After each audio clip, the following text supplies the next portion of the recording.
मत्ती रसूल का ताल्लुक खुदावंद यीशु मसीह के चुनिंदा 12 रसूलों से है। और मुकद्दस मत्ती रसूल पेशे के एतबार से एक महसूल लेने वाला था और वो खुदावंद यीशु मसीह की शागिर्दी में जब आया तो उसने सब कुछ छोड़कर वो खुदावंद यीशु मसीह के पीछे हो लिया। और मुकद्दस मत्ती की जो अंजील है ये खास तौर पर यहूदी मतन में लिखी गई और ये खास तौर पर यहूदियों को एड्रेस करती है, यहूदियों को कि उसके सामीन यहूदी है। और मुकद्दस मत्ती रसूल ने जो उसका 5वां बाब से लेकर 7वें बाब को एक बड़ा खास नाम दिया गया है, पहाड़ी वास का नाम दिया गया है।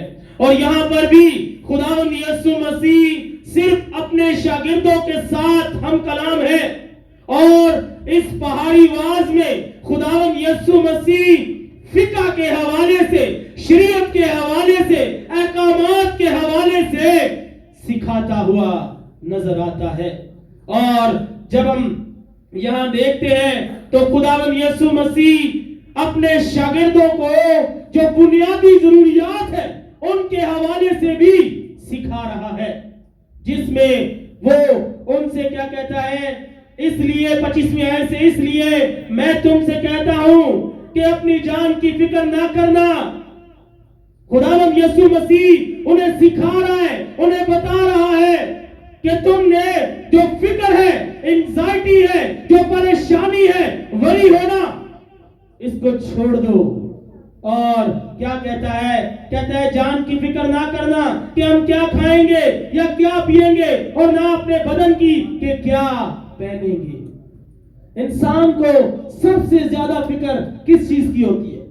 यही इंसान को फिक्र होती है कि मैं क्या खाऊंगा, क्या पीऊंगा और क्या पहनूंगा, कहां पर रहूंगा। ये इंसान की बुनियादी जरूरियात है। और यीशु क्या कह रहा है कि इनके लिए फिक्र ना करना। और यही चीजें हैं जो इंसान की एंजाइटी को, डिप्रेशन को और हर तरह की परेशानी को बढ़ा देती है। और जब ये चीजें आड़े आ जाती है, इंसान एंजाइटी में चला जाता है, डिप्रेशन में चला जाता है, तो फिर इंसान का ताल्लुक बहाल नहीं रहता।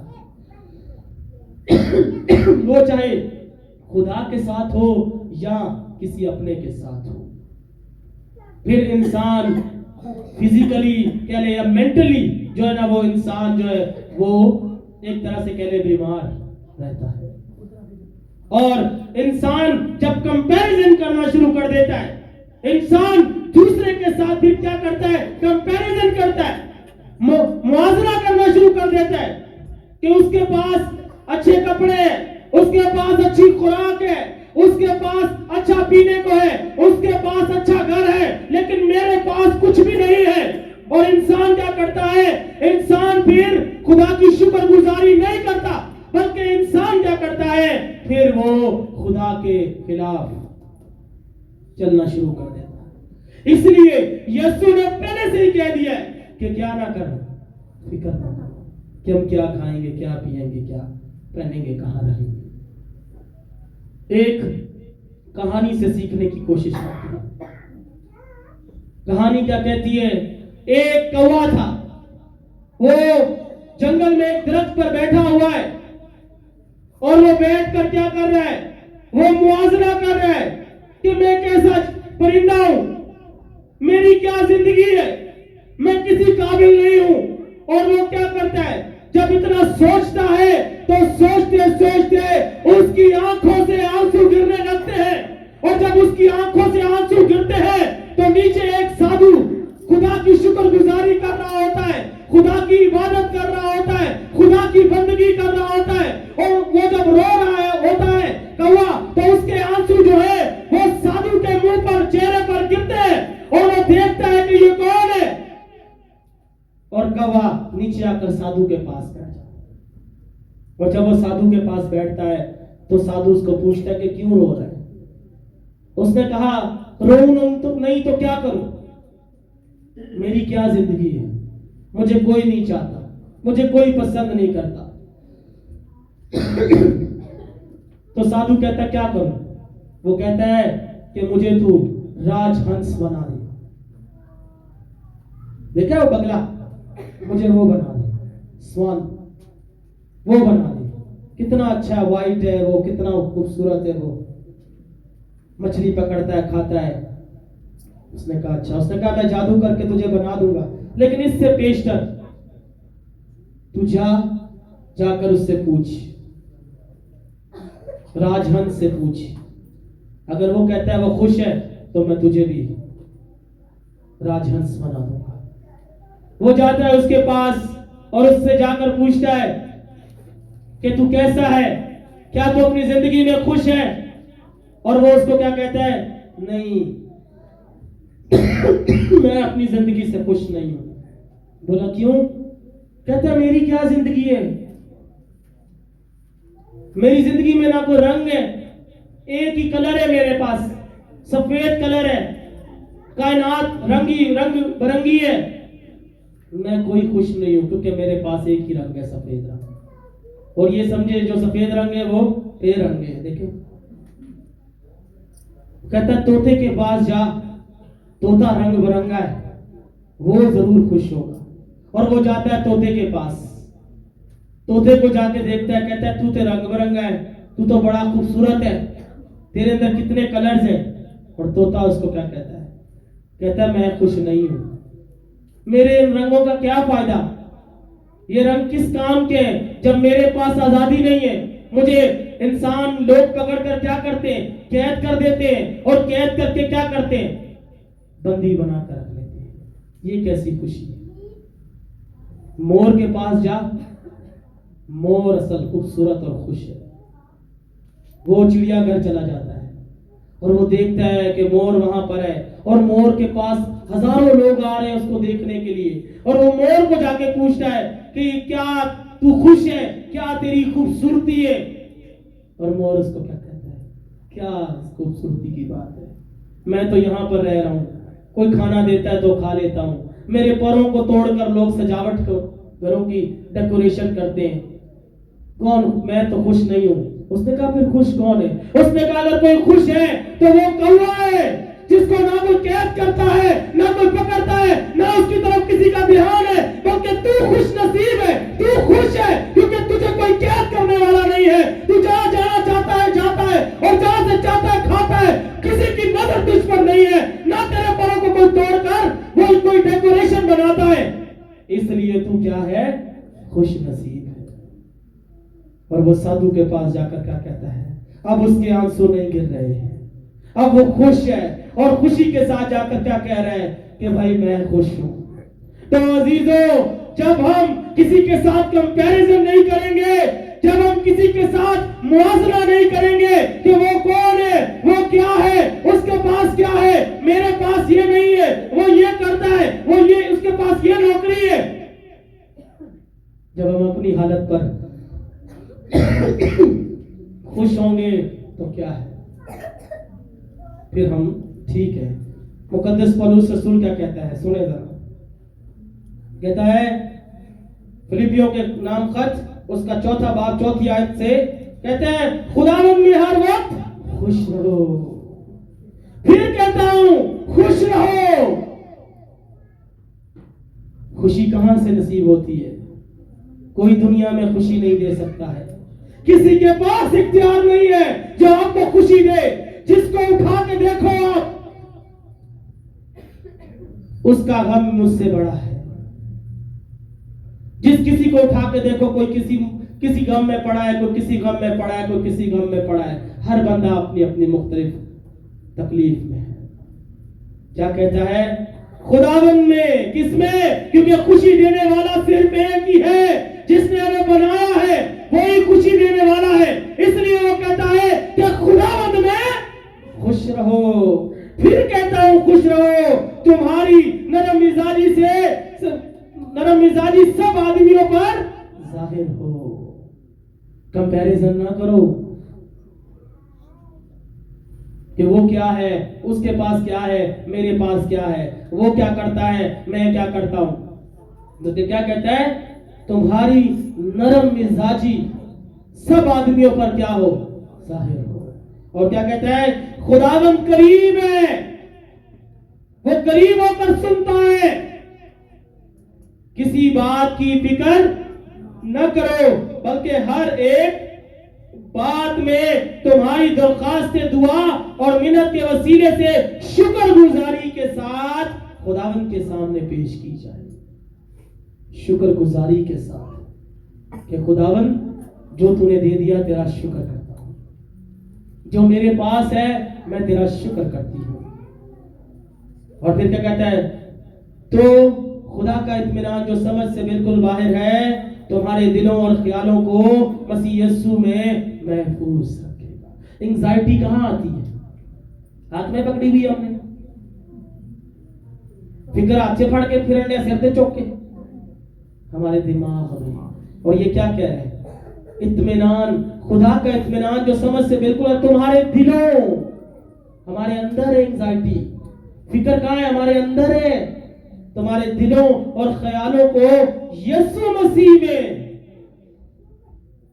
किसी इंसान की बात नहीं की है यहां पर, किसी बुद्ध की बात नहीं की है यहां पर, किसी दूसरे खुदा की बात नहीं की है, बल्कि क्या लिखा है, यीशु मसीह में महफूज रखे। और यीशु भी यहां पर क्या कह रहे हैं, कहते हैं क्या जान खुराक से और बदन पोशाक से बढ़कर नहीं। हमारी जान जो है ये पोशाक से, इस कपड़े से ज्यादा नहीं है। कपड़ा आ जाए तो जान निकल जाए, ठीक है, और खुराक हमारी जान से। लिखा है हवा के परिंदों को देखो, न बोते हैं न काटते हैं न कोठरियों में जमा करते हैं, तो भी तुम्हारा आसमानी बाप उनको खिलाता है। हमारी फिक्रें हमारे अंदर है, जे ऐ नहीं होएगा तो फिर की होएगा। अगर नौकरी पे नहीं जावांगे, नौकरी वालों को नहीं बोलेंगे कि हमारी इबादत है, हम असी नहीं आ सकते, तो नौकरी चली जाएगी, फिर की होएगा। कह रहा है हवा के परिंदों को देखो, ना बोते हैं ना काटते हैं, तो भी तुम्हारा आसमानी बाप उनको। हल्के होने की जरूरत है। जब हमारे अंदर बोझ होंगे, हमारे अंदर हर तरह का लगेज होगा, फिक्रें सोचें होंगी, लोगों की बातों की फिक्रें होंगी, तो फिर हम आगे नहीं बढ़ सकते। सोनू, ये वाला सोनू नहीं, दूसरे वाला सोनू जो इंडियन मोटिवेशनल स्पीकर है, सोनू निगम भी नहीं है, सोनू, अभी उसका नाम मेरे ज़हन से थोड़ा अगले वाला निकल गया है, ठीक है, याद आएगा तो मैं बताता हूँ आपको। सोनू नाम है उनका। वो क्या कहते हैं, जब हम रिक्शे में सफर करते हैं तो हमारा सामान तोला जाता है,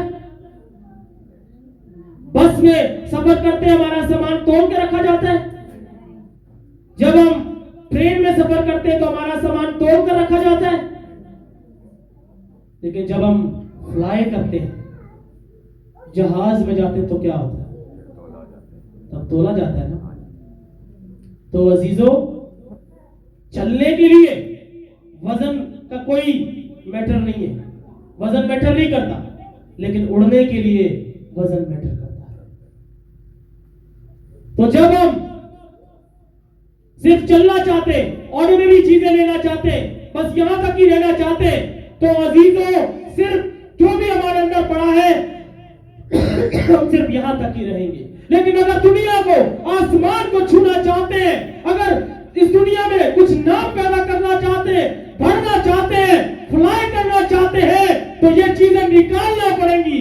फिक्रों को, सोचों को, एंजाइटी को, हर तरह की वरी को, परेशानी को हमें दूर करना पड़ेगा कि लोग क्या कहते हैं, लोग क्या सोचते हैं, लोग मेरे बारे में क्या कहते हैं। इन चीजों को सोचकर हमें फ्लाई करना पड़ेगा। हम गीत गाते हैं, हवा चे उड़ जाना है, यीशु ने जदों आना है। जो मनो मन अपने ते बोझ नते आएगा ते उठना किथों।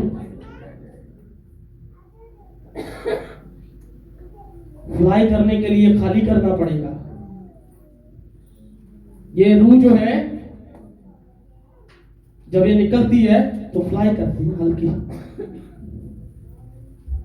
यीशु ने भी यही कहा है कि भाई अपने आप को खाली करो, फिक्रों को छोड़ दो, फिक्रों को दूर कर दो, एंजाइटी को जाने दो, परेशानी को जाने दो।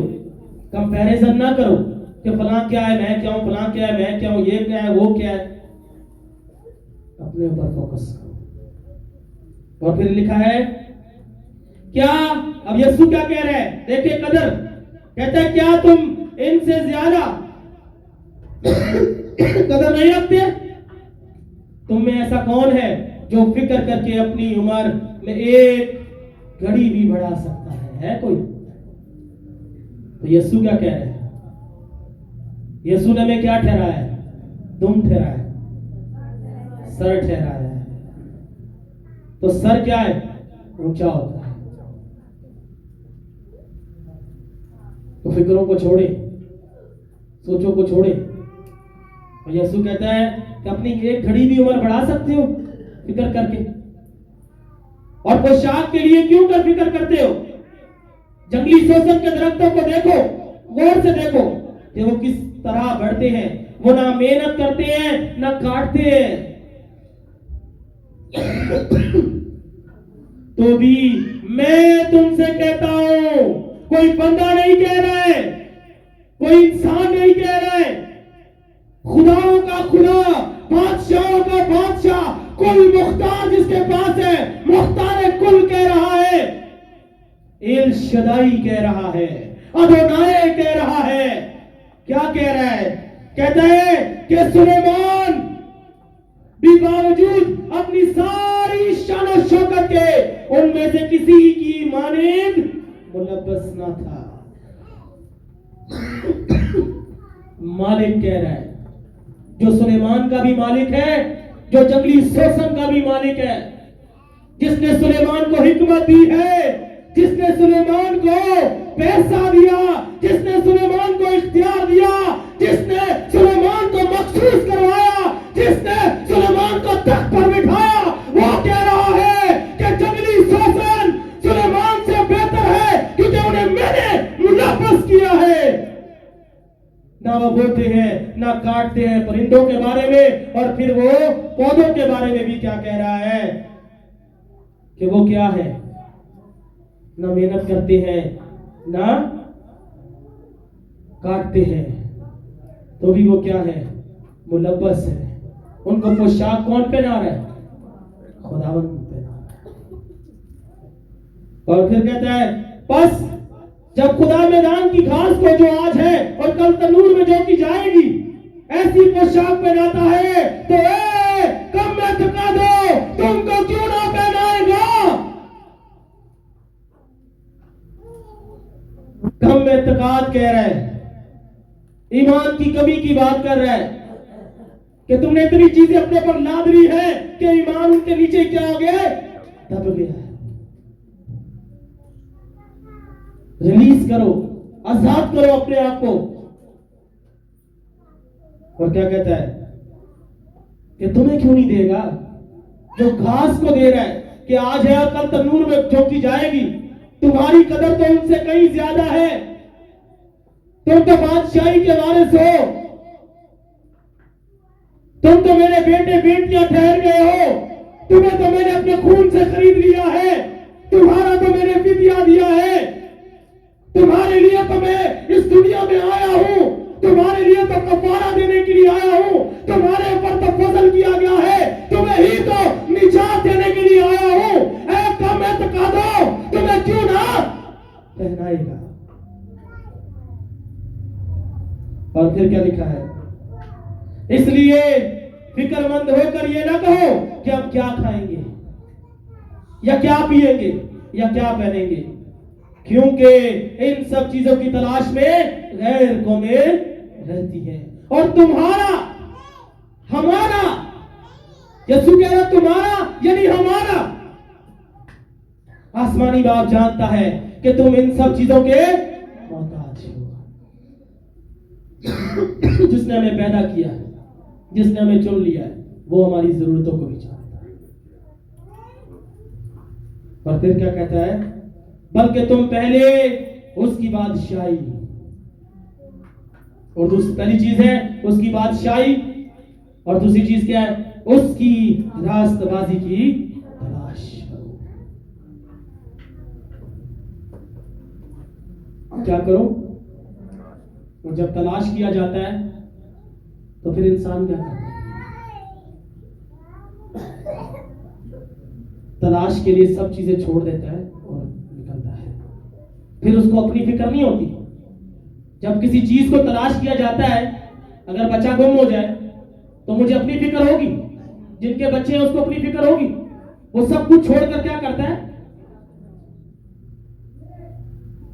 तो फिर अगर हम ये सोचेंगे कि मेरे को की ये ओदे को लाया, ओदे को लाया, ओदे को लाया, तो फिर रास्तबाजी को, बादशाही को कैसे तलाश करें? कर सकते हैं तलाश? इसलिए कहता है कि क्या करो, उसकी बादशाही और उसकी रास्तबाजी को। और रास्तबाजी क्या है? अपने सारे दिल, अपनी सारी जान, अपनी सारी अक्ल, अपनी सारी ताकत से खुदावंद अपने खुदा से मोहब्बत रख। और दूसरा इसकी मानी है कि अपने पड़ोसी से अपने बराबर मोहब्बत रख। मोहब्बत की जुबान जो इब्लीस को, शैतान को नहीं आती, ये है वो जुबान, ये है वो चीज। और फिर कहता है तो ये सब चीजें तुमको मिल जाएंगी। मुकद्दस सुलेमान की मिसाल, यहां पर मिसाल क्यों दी गई? उसको कहा गया कि मांग तो मैं तेरी मिरास में दे दूंगा। उसने क्या कहा? वो नहीं सी कह सकता मेरी सल्तनत इतनी है, खुदावंद बता के नहीं वो कर दे। उसने क्या मांगा? राइचियसनेस, रास्तबाजी। उसने कहा मुझे अकल दे दे। और जब उसको अकल खुदा ने दे दी तो क्या लिखा है कि सुलेमान के दौर में एक जंग नहीं हुई। सुलेमान के दौर में क्या हुआ? पूरी दुनिया में अमन रहा। सुलेमान की हिकमत को देखने के लिए धक्कन से मलका गई वहां पर कि सुलेमान कौन है। और धक्कन कौन सी जगह है? धक्कन ये मशरिक, यहां से हमारी सरजमीन से मलका वहां पर गई और वो जाकर सुलेमान को देखने की मुश्ताक हुई, क्योंकि सुलेमान ने बादशाही और रास्तबाजी मांग ली थी। इसलिए उसको क्या किया गया? इसलिए उसका नाम बड़ा है। इसलिए खुदा ने उसको ऐसा कहा।